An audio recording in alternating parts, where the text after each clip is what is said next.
workforce will be working remotely, whether you want it to or not. Yeah. Perfect. So yeah, that you answered a lot of my next questions already, Liam. So yeah. So for example, when we go out, when we went out in the market for hiring in 2017 and 18, we found it a little difficult to get people to work from home because people would think that we are a scam, or this is not a company or something like that. Now, I thought the same. Yeah, it was an unfortunate event, COVID, but it turned out to be a blessing in disguise for a few companies because it unlocked the new potential of remote working and increasing the efficiency of the workers, of the teams, right? Now, at one point of time, we did realize that after the end of COVID, we would see people going back to offices, but we did not know what would happen after that.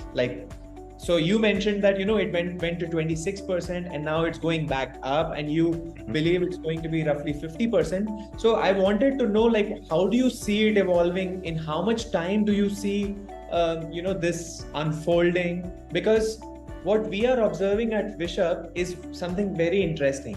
Now, people approach us saying that, hey, I want to join you guys because my current employer doesn't allow me to work remotely, and they want me to come to office. Now, to that mixture, we also add one more category of new employees who are recent graduates.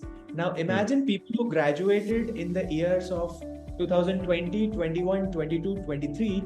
They have been educated remotely. They have gone to colleges remotely, right?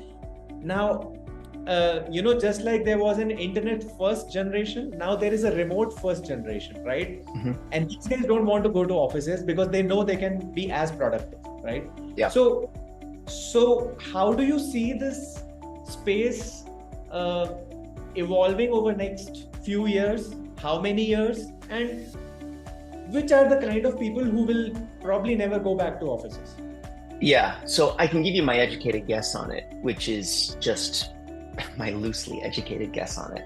And I believe that we actually have a few conflicting forces that are happening. So over the next year, we're probably going to see a continuous pushback to the office. Now, this pushback to the office that you're seeing, which I would say borders on almost conspiratorial, is primarily, in my opinion, due to the ticking time bomb that we have in the commercial real estate industry. So, and I'm just using US data, but I think there's corollaries to the Indian market, to the entire Asian market, to the European market. You look at the US data, there's $22 trillion, in unused corporate real estate right now. So pre-pandemic, 4% vacancy rate in the United States. Right now, 22%. And the number's going back up, not going down. It was 20% about 6 months ago. So there's this problem, which is a market, a real estate market that's, I believe, 4 times bigger than the residential real estate market, is collapsing, is imploding in on itself. And this was the absolute blue chip of blue chip stock. Now, who owns most of that $22 trillion in debt? It's banks. They actually own about 22% of it. And if you look at anything like BlackRock, which is the largest investment company in the world, their portfolio is about 40% corporate real estate. So when you look at where that fits, there is no way that we can escape that situation without a lot of pain occurring in that market. So for me, as an example, there's not a penny of corporate real estate in my portfolio. I got rid of it about a year ago. I thought it was going to pop.